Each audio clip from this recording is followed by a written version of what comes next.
नमस्कार मेरी royal family, मैं राज आपका स्वागत करता हूं एक और ऐसी कहानी में जो सुनी भी गई है और छुपाई भी गई है।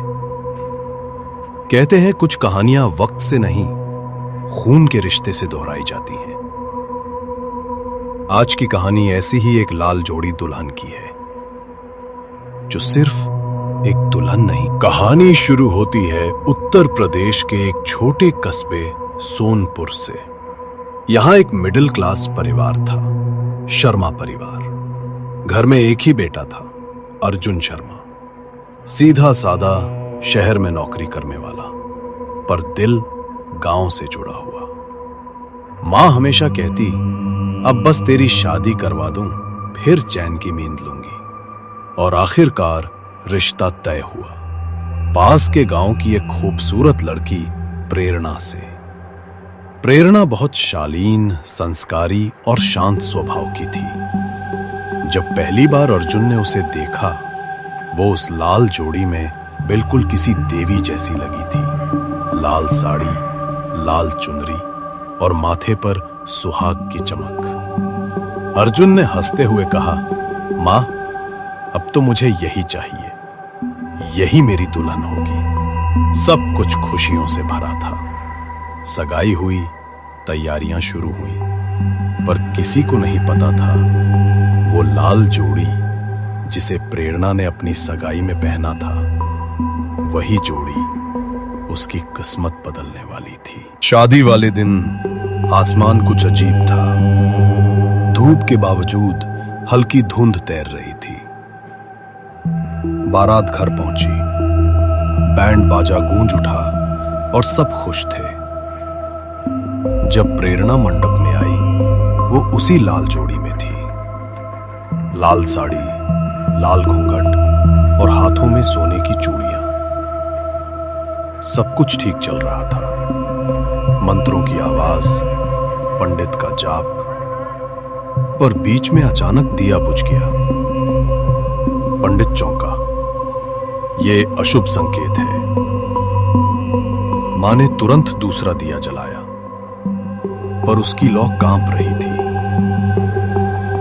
जैसे कोई हवा नहीं, फिर भी कोई सांस उसके आसपास हो।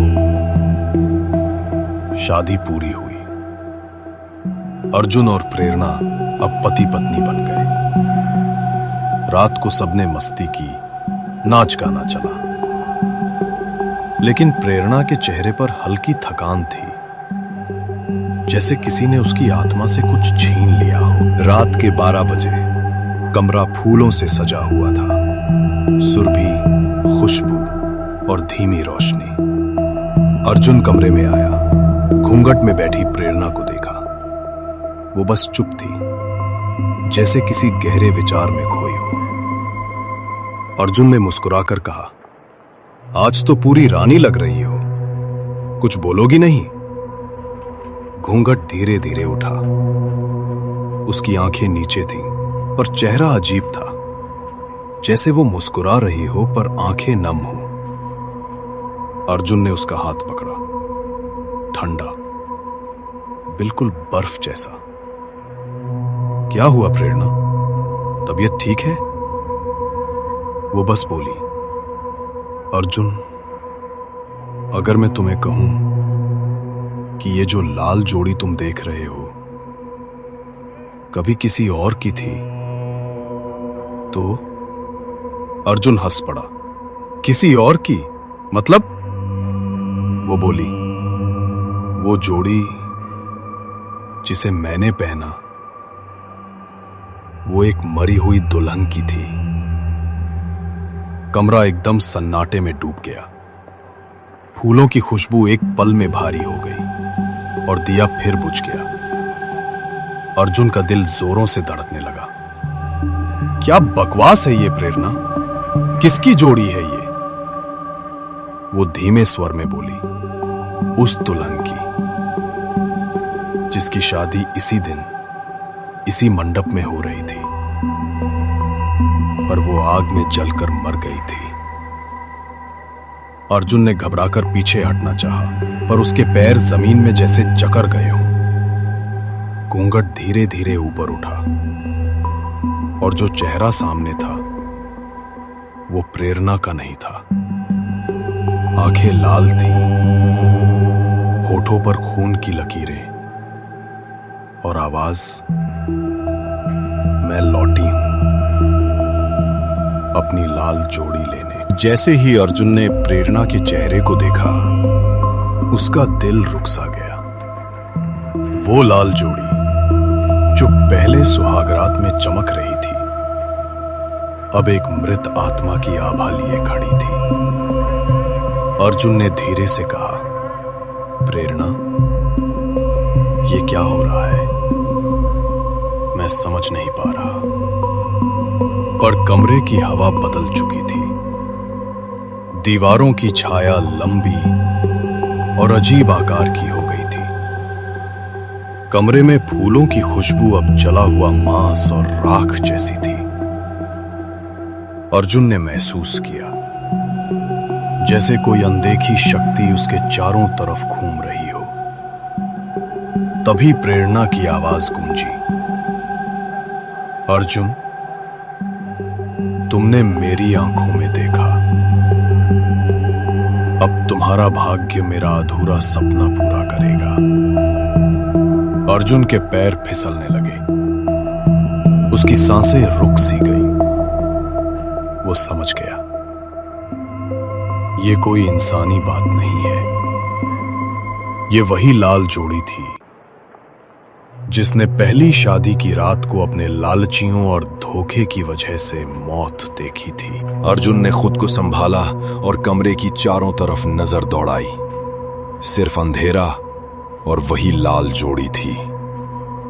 उसकी पीठ पर ठंडी हवा लग रही थी और कमरे के कोनों से धीमी फुसफुसाहटें आ रही थीं। रुको, मुझे अकेला मत छोड़ो, अर्जुन ने चिल्लाया। कौन है वहां? दिखाओ अपने आप को। पर कोई जवाब नहीं आया। सिर्फ वही धीमी, मोहक, डरावनी पुकार। अर्जुन ने हिम्मत जुटाई, लेकिन तभी लाल जोड़ी की आंखें उसकी तरफ झुकीं, जैसे वो उसकी आत्मा में घुस रही हों।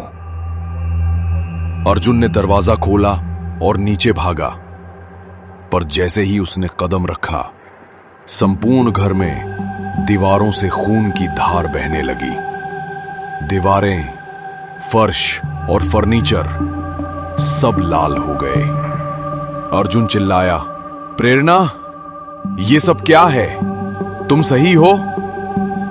पर कमरे में कोई नहीं था। सिर्फ वही लाल जोड़ी की छाया और धीमी आवाज, तुमने देखा, अब तुम्हारी बारी है।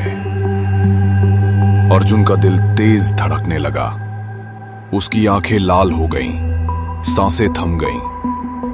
उसे महसूस हुआ इस आत्मा ने उसके भीतर प्रवेश कर लिया है। अब वो खुद दुल्हन की आंखों में देख सकता था, जो उसकी मौत की गवाही थी। अर्जुन याद करता है गांव वालों की पुरानी कहानियां जो उसने कभी हंसकर सुनी थी। कहां बताया गया था कि लाल जोड़ी केवल एक मृत आत्मा नहीं, बल्कि अन्याय का प्रतीक है।